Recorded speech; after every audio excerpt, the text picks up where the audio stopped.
अस्सलाम वालेकुम नाज़रीन, एक और मौजू के साथ एक और सवाल लेकर हम आपकी खिदमत में हाज़िर हो गए हैं जनाब।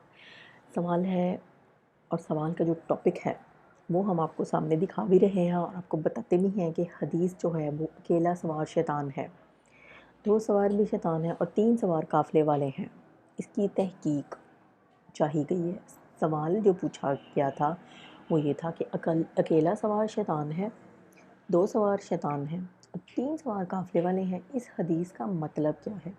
और दूसरा ये पूछा था कि क्या किसी सवार को अकेले सवार होना मना है? तो हम इसका जवाब उनको ये बताते हैं कि मज़कूरा हदीस के उलमा ने 2 मतलब बयान किए। एक, सफ़र में चूँकि मशक्क़तों का पेश आ जाना मामूल की बात नहीं है, जिनका सामना करना एक शख़्स के लिए बल्कि सिर्फ़ 2 अफ़राद हों तब भी दुश्वार होता है और अगर 3 शख़्स हों तो मशक्क़तों और परेशानियों से निकलना मुश्किल नहीं रहता। लिहाजा तन-तन्हा एक शख़्स का सफ़र के लिए निकलना या 2 अफ़राद का निकलना तकलीफ़ों और मुशक्क़तों से बचने के बजाय अपने आप को मुशक्क़तों में डालने और इन पर खुश होने की अलामत है, जो कि शैतान का वصफ़ है। और दूसरा ये है कि ये हुक्म शुरू इस्लाम में था जब हर तरफ कुफ़ार का गलबा था और 1-2 आदमियों के सफ़र पर निकलने में ख़तरा रहता था। इसलिए जो शख़्स अकेला हो या 2 अफ़राद हो तो वो गोया अपने आप को या अपने ईमान को ख़ुद ख़तरे में डाल रहे हैं, शैतान को खुश करने का काम कर रहे हैं। लेकिन जब मुसलमानों का गलबा हो गया तो ये हुक्म मनसूख़ हो गया। बहरहाल, जहाँ मुसलमानों का गलबा हो और सफ़र में बहुत ज़्यादा मशक्क़त का अंदेशा ना हो तो अकेले सफ़र करना मना नहीं है।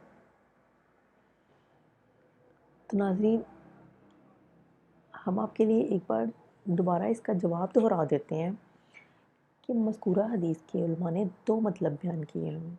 सफ़र में चूँकि मुशक्क़तों का पेश आ जाना मामूल की बात नहीं है, जिनका सामना करना एक शख़्स के लिए बल्कि 2 अफ़राद के लिए भी मुश्किल होता है और अगर 3 शख़्स हों तो मुशक्क़तों और परेशानियों से निकलना मुश्किल नहीं रहता।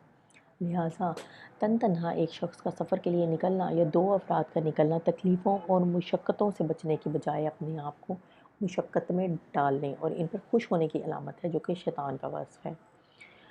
और दूसरा ये है कि शुरू में इस्लाम के बहुत शुरू में ये हुक्म हुआ था जब कफ़ार का गलबा था। 1-2 आदमियों के सफ़र पर निकलने में ख़तरा रहता था, इसलिए जो शख़्स अकेला हो या 2 अफ़राद हों तो वो गोया अपने आप को अपने ईमान को खुद ख़तरे में डाल रहे हैं और शैतान को खुश करने का काम कर रहे हैं। लेकिन जब मुसलमानों का गलबा हो गया तो ये हुक्म मनसूख़ हो गया।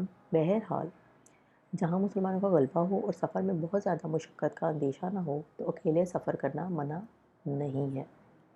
नाज़रीन, उम्मीद करते हैं सवाल का जवाब और सारा कॉन्सेप्ट क्लियर हो गया होगा और हम आपसे हर बार ये कहते हैं कि हमारी वीडियोस, हमारे ये सवालात, हमारे ये टॉपिक्स दूसरों के साथ ज़रूर शेयर किया करें ताकि वो भी उन मालूमात को, उन सवालात को, उन जवाबात को जान सकें जो कि उनको पता नहीं होते।